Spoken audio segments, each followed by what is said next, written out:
नमस्कार, अभी आप देख रहे हैं आजाद बिहार न्यूज और आजाद बिहार न्यूज से मैं मिर्चू इस वक्त पहुंचा हूं सीतामढ़ी नगर निगम में और अभी हमारे साथ बने हुए हैं भावी मेयर प्रत्याशी। आइए जानते हैं इनसे हम इनका पूरा परिचय और कुछ मुद्दे पे हम इनसे बात करेंगे। नगर निकाय का चुनाव का बिगुल बज चुका है, इसी मुद्दे पे हम इनसे बात करेंगे। क्या उद्देश्य लेकर के इन्होंने अपना कदम इस नीति में अपना कदम बढ़ाया है। सबसे पहले आपको आजाद बिहार न्यूज में स्वागत है। मैम, अपना पूरा परिचय रखें। सभी बड़ों को प्रणाम, छोटों को प्यार दुलार। जी, मेरा पूरा नाम मालती सिंह है। मेरे पति का नाम मिथिलेश कुमार है और मेरा नाम, जैसा आप लोग जान रहे हैं कि मेयर प्रत्याशी हूँ, तो बस सेवा भाव से आई हूँ। देखते हैं आगे क्या करना है। राजनीति में आने से पहले आप क्या करते थे? जी, राजनीतिक में आने से पहले तो मैं खुद पढ़ी हूँ, मैंने पढ़ाई किया है। उसके बाद थोड़ा बहुत शिक्षण का काम किया है। उसके बाद पहले मैंने अपने परिवार की जो जिम्मेदारी थी उसको निभाई है। अब बच्चे थोड़े से बड़े हो गए हैं, थोड़ा सा समय हम चाहते हैं कि समाज को भी दिया जाए। तो जैसे कहते हैं ना कि आप एक बार में 12th नहीं पास कर सकते, आपको जाना होगा 1, 2, 3, 4, 10th करके। तो बस वही क्रम चल रहा था। अब आई हूँ और पूरी तरह से हम आप लोगों के सामने। आपका एजुकेशन क्या हुआ? जी, मेरा एजुकेशन, मैं स्नातकोत्तर हूँ, जिसको कि इंग्लिश में पोस्ट ग्रेजुएट कहते हैं, सोशियोलॉजी से, और मैं हिस्ट्री ऑनर्स हूँ। इतिहास से मैंने ऑनर्स किया है। चुनाव इस मेयर पद पे चुनाव लड़ने का आपका उद्देश्य क्या उद्देश्य लेकर के आपने राजनीति में अपना कदम बढ़ाया? देखिए, उद्देश्य तो एकमात्र ही कि सीतामढ़ी के लिए कुछ किया जाए। सब लोग अपने घर के लिए करते हैं, बहुत अच्छी बात है, घर भी करना चाहिए, लेकिन हर आदमी का जो देश है, जो राज्य है, जिस जिला में वो रहते हैं, जिस मोहल्ले में रहते हैं, उसके भी प्रति एक अपनी नैतिक जिम्मेदारी है।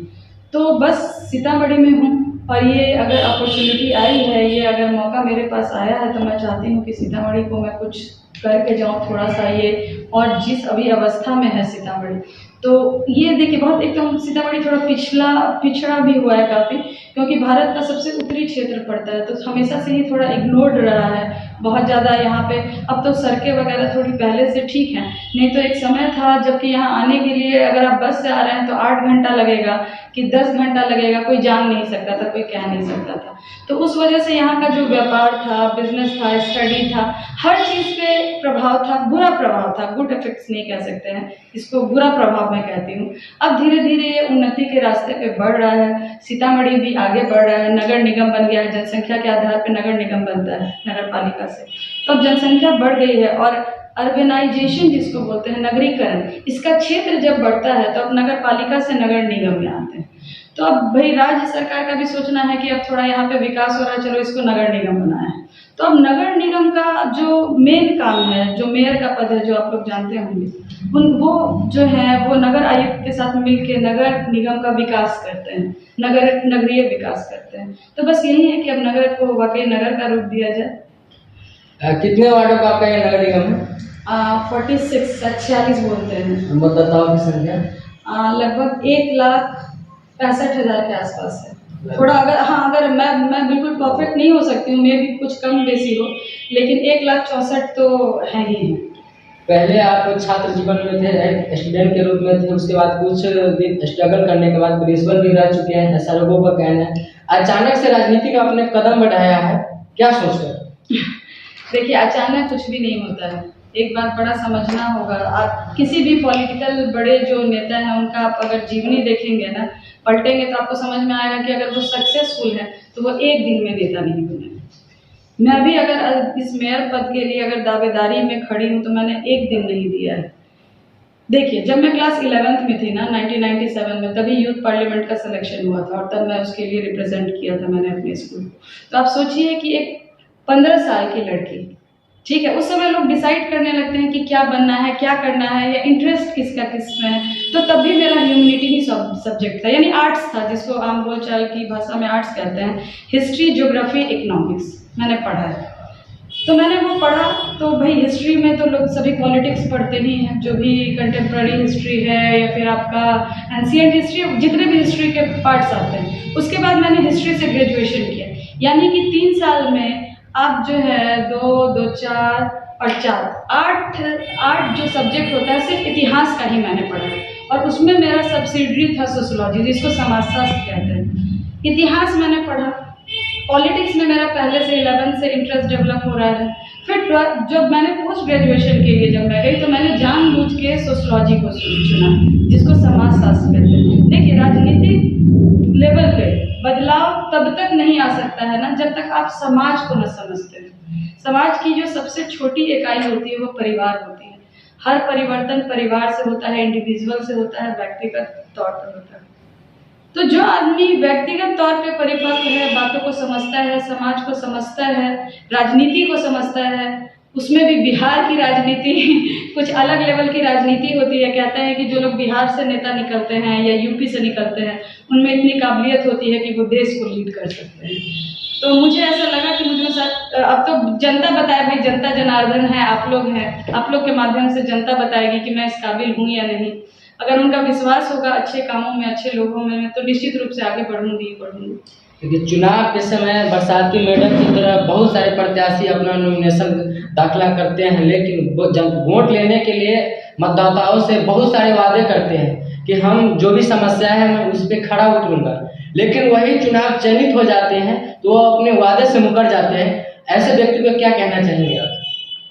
देखिए, अब चुनावी सीजन है ना, जिन लोगों ने शायद कभी किसी गरीब को इज्जत ना भी दिया हो, आज वो उनका पैर पकड़ लेंगे, दादा दादा बोलेंगे, चाचा चाचा बोलेंगे, क्योंकि अभी उनके काम की बात है, अभी उनका मतलब निकल रहा है, उन गरीबों से निकल रहा है।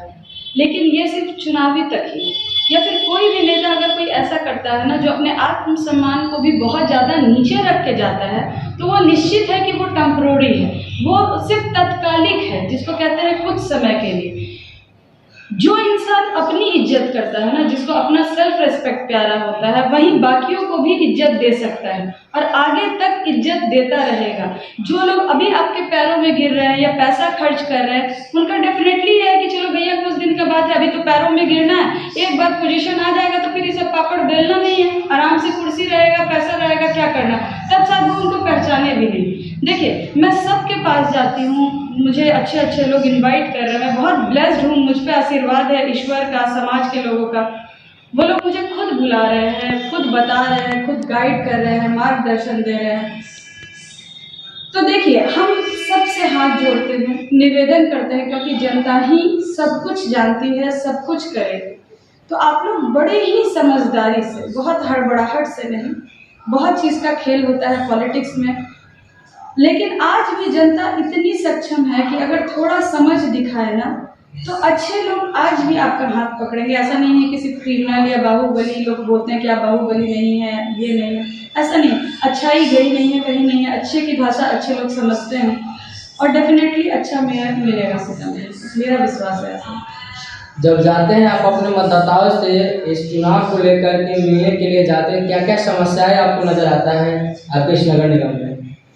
देखिए, ऐसा नहीं है कि जब मैं मतदाताओं के पास जाती हूँ तब मुझे नगर निगम का समस्या दिखता है। देखिए, मेरा यही घर है, सीतामढ़ी मेन रोड में मेरा घर है, 50 साल पुराने हम लोग हैं यहाँ सीतामढ़ी से।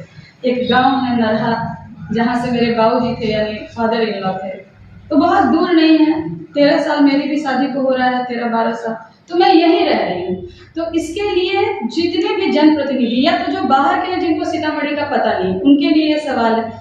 हमको तो समस्या ही समस्या दिखता है, हालांकि कुछ काम भी हो रहा है, पूरी तरह से नकारा किसी भी चीज़ को नहीं जा सकता। देखिए, जैसे नगर निगम का काम है सुबह झाड़ू लगाना, उनके स्वीपर आते हैं, झाड़ू लगाते हैं, लेकिन बहुत छोटी सी चीज़ है, बहुत बड़ी बड़ी बात मैं नहीं करती हूँ, थोड़ा ज़मीनी स्तर का बात करते हैं। तो वो जब झाड़ू लगा रहे होते हैं ना, चूँकि मैं सुबह डेली वॉक पे जाती हूँ यहाँ से पुनौरा तक, अभी चूँकि इलेक्शन की वजह से कुछ दबाव अलग तरह का आ रहा है, इसलिए मैंने वो रूटीन को अपने फिलहाल बंद किया, तो सुबह में ही झाड़ू लगता है। तो ये मैंने देखा है कि लोग झाड़ू लगाते हैं और झाड़ू लगा के कचरा आराम से नाली में गिराते चले जाते हैं। देखिए, उनका काम है झाड़ू लगाना और उस कचरे को वहां से हटाना, उसको छुपाना उनका काम नहीं है। अगर वो इस तरह से जैसे नाली में डाल देंगे तो नाली जाम होगा, एक तो ये, दूसरा नाली पूरी प्रॉपर बनी नहीं हुई है, कहीं पे बंद है, कहीं ठप है, कहीं पूरा प्लास्टिक भरा है। दूसरा, जब भी नाली सफाई होता है तो लोग क्या करते हैं, कचरा, गीला कचरा को निकाल के सड़क पर रख देते हैं। अब वो 4 दिन 5 दिन वो कचरा वैसे ही रहता है, आधा कचरा नाली में, आधा कचरा आपके हमारे घर में। बाद में सूख जाने के बाद थोड़ा बहुत ठेला वो उठा लेते होंगे ट्रैक्टर से। तो अगर वो चीज़ अगर इम्प्लीमेंट किया जाए सही तरीके से, अगर नगर निगम कहती है कि इक्विपमेंट नहीं है तो वो मंगवा ले, फंडिंग बहुत ज़्यादा होती है, वो मंगवा ले, वो भी नहीं कर सकते तो बहुत छोटा सा मूलभूत परिवर्तन करके ट्रैक्टर में जैसे मोटी प्लास्टिक लगा लें या बेल्डिंग करवा लें या कुछ ऐसा करवा लें जिससे चूहे नहीं रास्ते में। उनकी समस्या मान सकते हैं कि पानी चूहेगा, तो ऐसा करवा लीजिए कि पानी चूहे ही नहीं, फिर जो भी सरकारी जगह उसके लिए अलॉट है वहाँ जाकर डंप करें तो शहर भी साफ रहेगा। देखिए मेरा कहना था, हमसे लोग पूछा बहुत सारे इंटरव्यू कि आप क्या कहना चाहेंगी।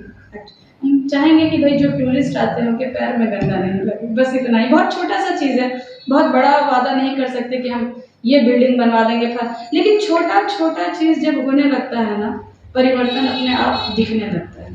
अगर जनता आपको मौका देती है तो सर्वप्रथम आप अपने कलम पे कौन सा विकास का कार्य आप इस नगर निगम में करेंगे?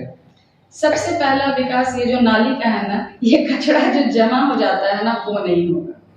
इसकी ये पहला कदम है। कदम तो बहुत सारा, लेकिन चूंकि आपने पहला पूछा है तो ये पहला कदम है कि वो जो कचरा सड़क पे आता है नाली के ऊपर वो नहीं दिखेगा। हमारे चैनल के माध्यम से मतदाताओं को क्या कहना चाहेंगे, कैसे व्यक्ति को इस मेयर पद पे प्रतिनिधित्व करें? देखिए मैं खुद ही खड़ी हूँ, लेकिन मैं ये नहीं कहूँगी कि मुझे वोट दें। मैं खड़ी हूँ, उसके बावजूद यही कहूँगी, जनता से मेरी अपील है, हर किसी से, जो बुजुर्ग लोग हैं, जो समाज के पिलर हैं, जो अपने बच्चों को गाइड करते हैं, सही को चुनिए। जो नगर निगम में भ्रष्टाचार है, जो ऑलरेडी सबको पता है पहले से, कोशिश करें कि ऐसे लोग आए जिन्हें पैसे की भूख ना हो, जो पैसा ना लगा रहे हो, जो इसको व्यापार ना समझ के कर रहे हो, जिनकी भावना जैसी रहती है। देखिए लोग कितना भी होशियार बन जाए ना, लेकिन कहता है कि आंख जो होता है मन का दर्पण होता है। तो जिनकी भावना प्योर हो ना, उनको मौका दे। जो पढ़े लिखे हैं, जो नगर आयुक्त, जो IAS पद अधिकारी के लगभग बराबर होते हैं, उनके साथ काम करना होता है। तो मान लीजिए, मैं ये नहीं कह रही हूँ कि जो कम पढ़े हैं बूढ़े हैं। देखिए अच्छे बुरे की यहाँ बात नहीं मैं कर रही, लोग अन्यथा ले लेते हैं कि आप अपना दिखा रहे हैं ये सब। देखिए सर, ये अच्छे बुरे की बात नहीं, ये बात है कि आप जितने जानकार होंगे ना, आप उतनी ही एफिशिएंटली वो काम हैंडल कर पाएंगे। इसलिए यहाँ पे पढ़े लिखे का होना आवश्यक है, बस इतनी ही बात है। तो सही चुने। चलिए धन्यवाद। देखते रहे आजाद बिहार न्यूज। जय हिंद, जय भारत।